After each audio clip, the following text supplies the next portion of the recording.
자, 요새 100세 시대라고 그럽니다. 100세. 여러분들이 100세까지 사시자면 아직 많이 남으셨죠? 열심히 사셔야 돼요. 100세까지.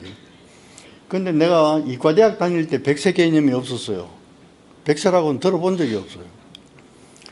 내가 82년부터 그 네팔에 그 의료 봉사를 이제 가기 시작을 했는데, 거기 가니까 학자도 아니고 일반 서민들인데, 그 내 친구들도 있고 그래가지고 이 얘기를 해보면 100세 개념이에요, 이 사람들이.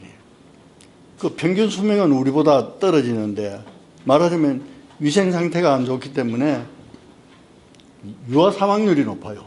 그러니까 평균 수명이 떨어질 뿐인 거지. 개념은 100세 개념이. 아, 이거 참 희한하다. 내가 그렇게 생각하고 학자들한테도 물어보고 친구들한테도 물어봤는데, 이 100세 개념이 뭐냐 하면은, 이 봄, 여름, 가을, 겨울은 이건 내가 붙인 거고, 100세를 4등분해요.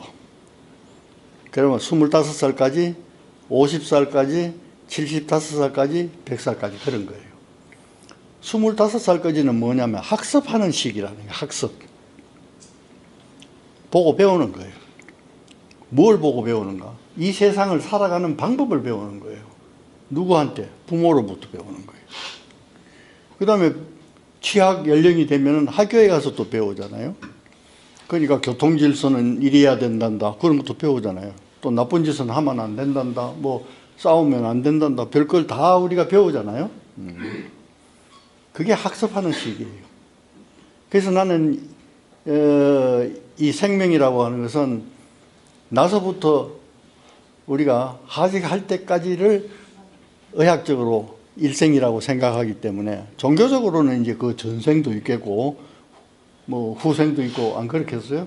그러나 과학이나 의학이라고 하는 것은 그거는 증명된 게 아니기 때문에 취급을 하지 않습니다. 모른다 이거예요. 그러니까 알고 있는 명확한 나서부터 우리가 하직할 때까지 그걸 일생이라고 생각하는 거예요. 그래서 25살까지는 부모로부터 이제 배우는, 학습하는 시기다. 배우는 거예요. 배운다는 게 뭐냐 하면 모방하는 거예요. 가만히 부모를 보고 있다가 아, 저렇게 하는구나 이렇게 배우는 거예요. 가장 쉬운 예로 우리가 이제 사회적으로 얘기하는 선악이 있잖아요. 이거는 착한 일이다. 이거는 착하지 않는 일이다. 그런 것도 배우거든요. 그러면 휴지는 휴지통에 버려야 한단다. 그러면 어떻게 가르치냐 하면 착한 아기는 휴지를 휴지통에 버린단다. 이러면 부모로부터 칭찬을 듣기 위해서 휴지 두루마리를 풀어가지고 거기다 집어넣는 거예요. 휴지를 왜 그게 넣어야 되는가는 알 수가 없어요. 그렇지만은 휴지를 휴지통에 넣으면 부모가 칭찬을 하니까 칭찬이 달갑잖아요. 그러니까 칭찬을 듣기 위해서 자꾸 이제 그렇게 하는 거예요. 하다가 보면 습관이 된다. 거예요. 다른 하나는 매를 들어야 됩니다. 꾸짖어야 돼요. 휴지를 흩어놓으면 저기다 넣지 않으면 맴매, 고통을 주는 거예요. 그러면 애들이 휴지통에 넣는 게 자발적으로가 아니고 매를 맞는 고통 아니면 벌을 사는 고통, 이걸 피하기 위해서 갖다 넣는 거예요. 이게 어떻게 하든 휴지통에만 넣으면 되잖아요. 그러니까 그렇게 우리가 양심이 발달하는 과정이 그 두 가지예요. 하나는 칭찬을 통해서, 하나는 벌을 통해, 고통을 통해서 그렇게 이제 이루어지는 거예요. 그 다음에 이제 26살부터 50세까지는 뭐냐 하면 그렇게 모방해서 배운 방법을 실습해 보는 거예요. 실습. 그러니까 부모님이 시집 장가 가듯이 나도 이제 시집 장가를 가보는 거예요. 그 부모가 나를 낳아줬듯이 나도 자녀를 낳아보는 거예요. 그게 실습이잖아요. 실천해보는 거예요. 실천. 비단 그것뿐 아니겠죠. 우리가 직업을 통해서 삶을 영위하기도 하고 뭐 온갖 방법이 있을 거거든요. 그 배운 걸 실천하는 방법은. 그래서 이제 그걸 내가 여름에다가 비유를 했고, 그 다음에 51살부터 75살까지는 뭐냐면은 참회하는 시간이에요. 반성하는 시간.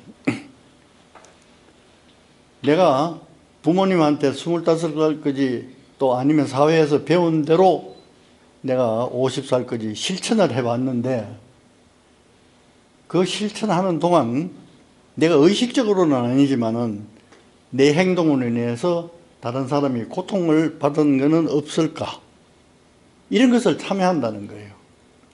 그래서 네팔에 가보면 저희 연령대에서 그 힌두 사원을 순회하는 사람들이 참 많아요. 그래서 내가 집에서 할 일도 없나? 왜 이렇게 맨날 그런가? 이렇게 물어보면 그게 아니라 이런 설명을 해요. 나는 의도하지 않았지만은 나 때문에 혹시 불편을 가진 사람은 없는가? 있다면 그걸 참여한다는 거예요.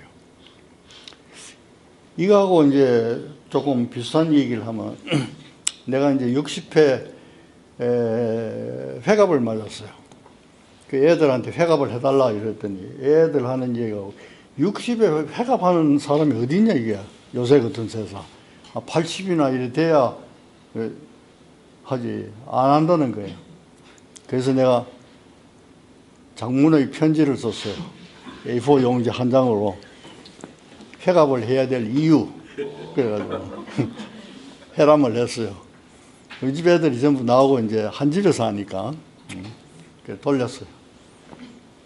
내가 편 논리는 뭐냐 하면 인생 100세인데 100세 개념인데 60살이면 반환점인데 반환점이라면 내가 등산으로 말하면 산 위에 등성이에 올라앉아 가지고 지금까지 올라온 길이 이게 뭐 잘된 길인가 못된 길인가 아니면 혹시 남한테 폐를 끼친 길은 아닌가 이런 걸 내가 한번 생각을 해보고 내려갈 때 내가 조심을 좀 하고자 그 분기점이다 이거는.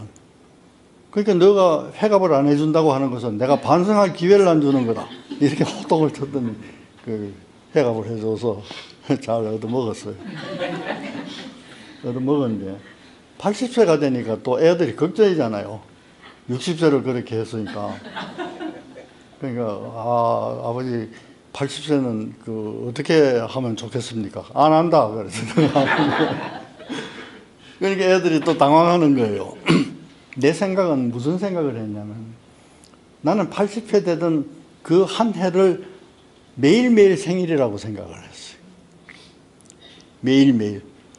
그러니까 생일 차려달라 이 얘기가 아니고 나는 이제 공적으로 만나는 사람도 있고 사적으로 만나는 사람도 있고 친구가 날 찾아오는 분도 있고 내가 찾아가는 사람도 있고 이렇잖아요. 그러면 점심도 같이 먹고 저녁도 같이 먹고 그러는 거예요. 그러면 이제 점심을 잘 먹고 나서는 내가 그런 농담을 한다. 오늘 잘 먹었는데 사실은 오늘 내가 생일이야 80회. 그럼 깜짝 놀라가지고 아이 진작 얘기를 하지 그러면 어떡하고. 그러면 생일 한 번 지내고 그 다음 또 만나면 똑같은 얘기를 내가 1년 동안 했어요. 너무 재미있어요 이게. 기왕 80회를 지날 것 같으면 그렇게 이제 친구들하고 아니면 뭐 선배나 후배나 제자들이나 그렇게 80회를 지냈어요. 그래서 이제 요 75살까지는 참여하는 시간. 네팔에 내가 82년부터 지금까지 매년 이제 의료봉사 그런 것 때문에 내가 갔다 오는데 한 번은 그 카린초옥이라고 한 4,000 몇백 미터 되는 산이 있어요. 그 위에 사원이 하나 있습니다. 힌두교 사원. 그러면 신도들이 양이나 뭐 닭을 끌고 올라가 가지고 거기서 이제 희생양을 바치고 이제 제사를 지내고 내려오는 그 스님은 없어요. 그러니까 이제 절만 덩그러니 있는데 그 올라가자면 이제 마지막 산이 높기 때문에 계단이 한 200개 정도 돼요. 그리고 내려가는 것도 한 200개 정도 돼요. 그래서 열심히 올라가서 거기 앉으면 히말라야가 뭐 동에서 서까지 쫙 설산이 보이는데 장관이에요. 그래서 거기서 좀 앉아 놀다가 이제 내려왔어요, 둘이. 계단을 몇 개 딱 디디니까 네팔 내 친구가 하는 말이 딱딱이, 예. 당신은 혹시 죄진 일 없느냐 이래요. 죄? 그래서 의식적으로 내가 작정하고 죄진 일은 없다. 나도 모르게 그것이 죄가 되는지는 모르겠는데 내가 작정하고 죄 지은 일은 없다. 그랬더니 아이고 다행이라고. 왜 물었냐 그래. 죄 지은 사람은 이 계단을 내려갈 때 재앙을 받는다는 거예요. 넘어져서 다치든지 뭐. 그 말 듣고 제가 기어 내려왔어요. 아, 이건 누가 시켜서가 아니라 말이에요. 다리가 막 후들후들 떨리는데 어떻게. 그러니까 내가 속마음으로 나도 정신과를 한 의사이기 때문에 아, 너도 모르겠지 죄가 참 많구나. 그러니까 후들후들 떠는 거지. 그래가지고 다 내려왔어요. 엉금엉금 기어가지고. 그래가 내 친구 보고 아유 죄가 내가 참 많은가 보다. 그랬더니 농담으로 그랬대요. 농담으로. 그러니까 또 화가 나는 거예요. 내가 다 들켜버렸잖아요. 그 친구한테. 그래서 반성의식. 여러분도 이제 조용히 한번 그렇게 지난 과거를 한번 레비ュ해보면 의식적으로 뭐 나쁜 짓을 안 했다고 하더라도 혹시 내 이 말 한마디가 상대방에게 또 이렇게 화살로 꽂힌 건 없을까. 이제 그런 거를 반성하는 시기다. 그 다음에 이제 겨울이에요. 76살부터 이제 100살, 뭐 100살 위까지도 좋은데, 그럼 저 때는 뭐 하냐 그랬더니 자유로운 시기래요. 자유로운. 그래서 내가 물어봤어요. 그 학자들한테 뭐로부터 자유롭다는 말인가. 뭐로부터. 그랬더니 이분들 하시는 말씀이 free from all, 모든 것으로부터 자유로운. 너무 높은 경지잖아요. 이제 사실 우리가 이 나이가 돼가지고 너는 자유로운가 이렇게 묻는다면 자유롭지 않는 게 더 많지 자유로운 게 그렇게 많지 않다고요. 가령 부모 자녀 관계, 나와 또 직장 관계, 친구 관계 뭐 이런 걸 이렇게 따져보면은 자유롭지 못한 게 너무 많아요. 그런데 이제 이분들은 그 연령이 되면은 모든 것으로부터 자유. 그래서 내가 네팔 처음 가서 참 의아한 거는 거지들이 너무 많은 거예요. 그냥 이 앞에 천으로 뭐 앞에 가릴 것만 이렇게 가리고 깡통은 아니지만 그 유기로 만든 그 주전자 같은 게 있어요. 그거 하나 들고 돌아다니게요. 근데 이제 이 얘기를 해보면 말이지. 이게 무슨 아주 높은 차원의 그런 얘기들도 많이 해요. 그 파수파티나스라고 그 이제 힌두교 성지가 있어요. 그게 화장터가 있는 거예요. 그거는 이제 돌아가시면 시체를 그냥 나무에다 태워가지고 이제 내려보는 거예요. 거기서 이제 앉아 계시길래 내가 물어봤어요. 그 당신은 왜 여기 앉아 있느냐? 그랬더니 선문답 하듯이 저기서 여기 오느라고 일생이 걸렸다 이러더라고요. 저기서 여기. 그래서 나는 이제 모자라는 생각으로 아, 저 동네 살다가 이 동네로 이런 걸로 이제 자꾸 물었더니 그분은 명상을 통해서 이만한 높이에 있는데 내가 묻는 아주 저질스러운 질문들이 안 되는 거예요. 그런 분들이 너무 많아요. 그래 구루라고 그래요. 스승이라고 그러는데. 그래서 내 친구한테 물어봐서 구루하고 거지하고 도대체 구분해야 안 되는데 행석이 똑같거든요. 그 어떻게 구분하면 되느냐 그러더니 그분이 그냥 우스갯소리로 돈 달라 하거든 거지고 돈 달라 소리 하나만 들은 선생이라고. 그 정말 맞는 말이에요 그게. 어쨌든 마지막 이 연령은 생물학적인 연령이든 아니면 뭐 우리가 심리학적인 연령이든 이 경지에 가면 모든 것으로부터 자유롭기를. 근데 그거 우리가 자유롭지 않잖아요. 그러니까 한번 생각을 해봅시다. 자, 우리가 어떻게 살아왔는가 그걸 한번 생각을 해봅시다. 그러면 우리가 두 가지가 있어요. 하나는 태어날 때 자꾸 나오는 기질이라는 게 있어요. 그거는 유전입니다. 근데 이제 기질이라는 것은 아직 유전인자를 우리가 증명해내지를 못했어요. 신체적인 것은 다 증명해냈습니다. 여러분 머리가 까맣다든지 노랗다든지 눈빛이 파랗다든지 뭐 이런 거는 다 유전자가 있어요. 그 유전자에 의해서 그대로 나오는 거예요. 그러니까 우리 속담에 팥 심은 데 팥나고 콩 심은 데 콩난다 하는 그게 유전입니다. 근데 유전만 가지고 살아가느냐? 그게 아니에요. 나서부터 죽을 때까지 우리가 학습하는 게 있어요. 어떻게 세상을 살아가는가. 이 습관이 되는 거죠. 그래서 우리 속담에 3살 버릇이 8가지가 안 나는 말이 있어요. 근데 서양 정신의학에서도 이것을 증명하기 위해서 많은 연구를 한 게 있어요. 정신분석적으로. 그래서 그 사람들이 하는 얘기는 아동기 감정양식이라는 말을 써요. 어릴 때의 감정양식이 어른이 되어도 그게 무의식에 숨어가지고 좌지우지한다는 뜻이에요. 거기 3살 버릇의 근원이 그런 거예요. 그래도 우리나라 사람 학자가 아니라도 뭐 일반 인간에서도 3살 버릇이 8가지 간다는가 하는데 서양에서는 저걸 가지고 이제 학자들이 그러니까 우리 선조들이 그만큼 지혜롭다는 걸 얘기를 하고 싶어요. 그 아동기 감정양식. 그럼 저게 어떻게 형성되는가? 제일 먼저 누구한테 배우겠어요? 이 세상에 가면 어머니 뱃속에서 나오잖아요. 그러니까 어머니하고 제일 먼저 접촉이 되는 거예요. 어머니하고. 그러면 이제 우리가 정신과를 환자를 이래 보면 대부분 이제 어머니가 애한테 상처가 될 트로마를 많이 주는 거예요.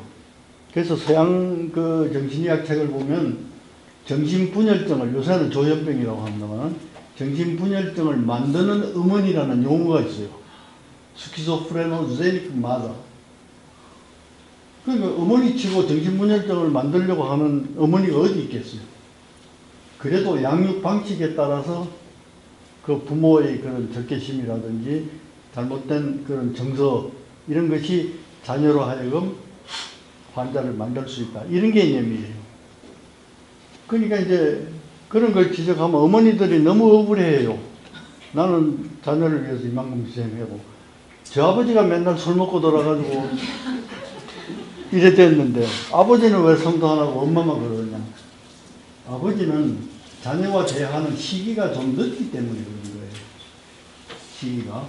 사회화되는 과정에서 접촉이 되지. 애가 처음 나왔을 때는 수유를 해야 되니까 어머니가 먼저 접촉을 하는 거예요. 그러니까 첫 번째 접촉하는 사람이 너무 중요한 겁니다. 첫 번째 사람이 트로마를 줘놓으면 다음 만나는 사람이 아무리 그걸 고치려고 해도 힘들어요. 그러니까 아버지는 조금 비껴온 거예요. 설령 술을 먹고 그랬다고 하더라도 어머니만큼 영향을 적게 준다는 얘기입니다. 그거는 시기적으로 조금 늦게 관계하기 때문에 그런 거지 영향을 안 준다는 뜻은 아닙니다. 그래서 이제 그냥 내 얘기를 하나 해드릴까 싶어요. 나는 이제 산을 좋아해서 이제 학생 때부터 산을 많이 올랐어요. 그래서 히말라야도 가고 그러는데 한국에 이래 들어오면 세관에서 이제 검사를 하면서 나보고 니리 올 걸 왜 올라갔냐고. 그럼 또 옆에 있던 사람, 거기 자기가 좋아서 올라가는데 하고 둘이 티격태격이래요. 나는 정작 올라갔다 온 사람은 난데 이제 그럴 때가 있었어요. 그럴 때가.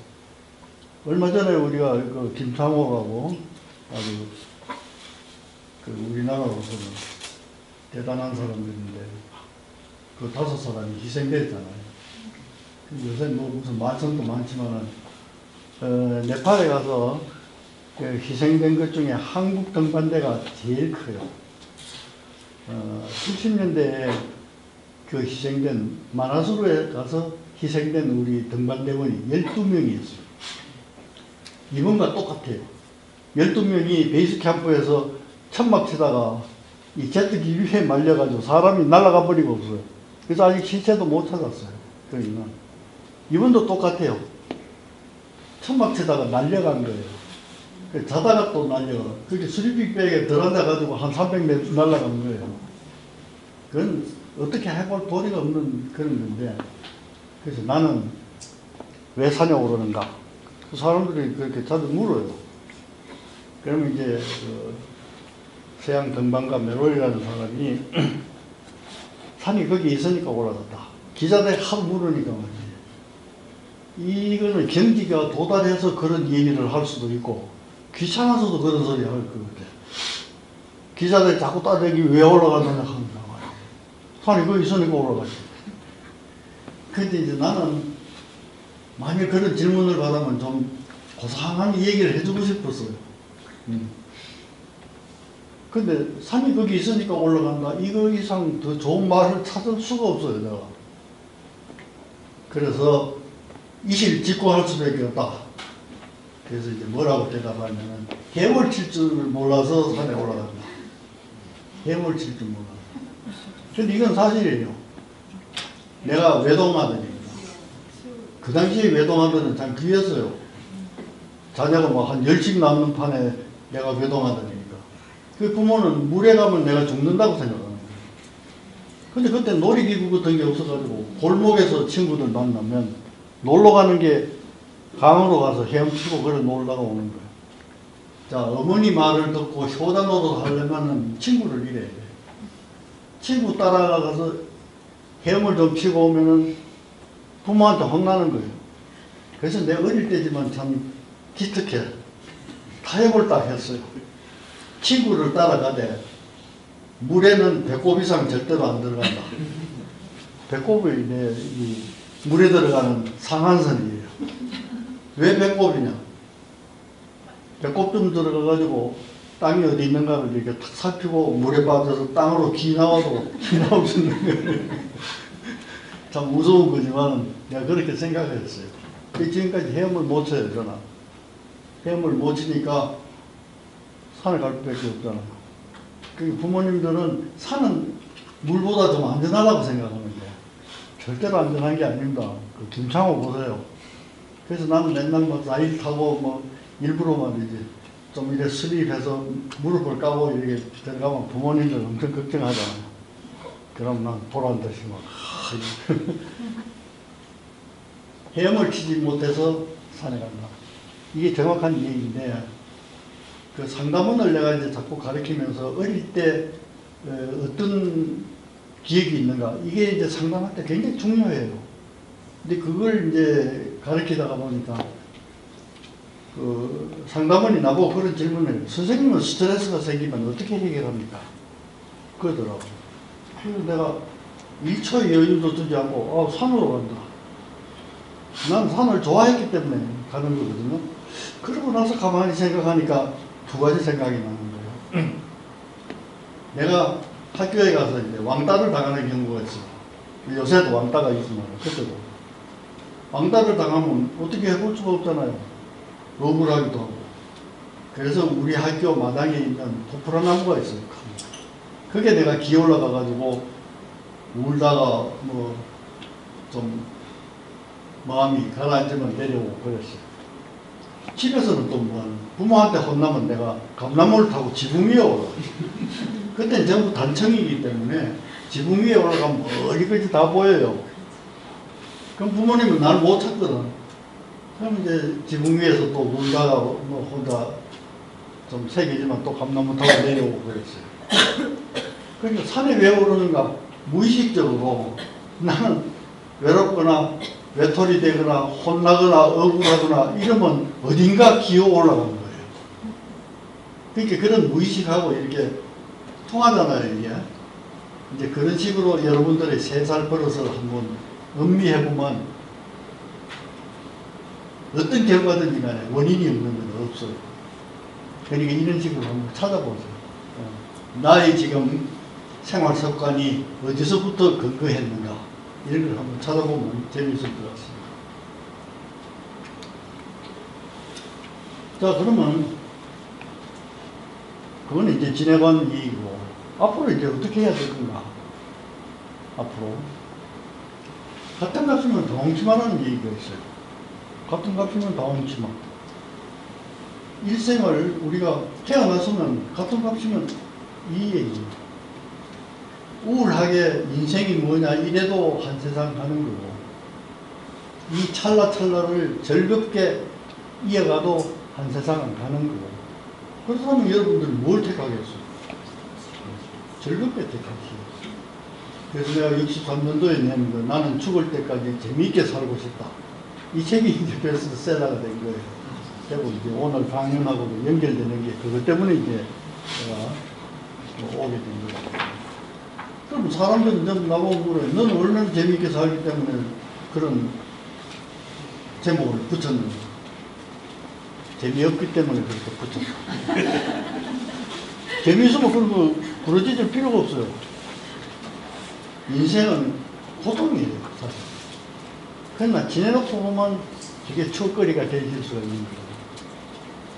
그러니까 그런 게 지나가는 것을 내가 할 수 있는 재미로 내가 바꾸는, 우리가 원동력이 된다고 하는 것은 긍정적인 것도 있지만 부정적인 것도 원동력이 돼요. 억울하면 출세하라고. 억울하면. 그러니까 긍정적인 것만 우리가 에너지가 되는 게 아니고 부정적인 것도 에너지가 되는 거예요. 그렇게 중요한 것은 그것을 에너지화할 수 있는 능력을 우리가 가져야 돼요.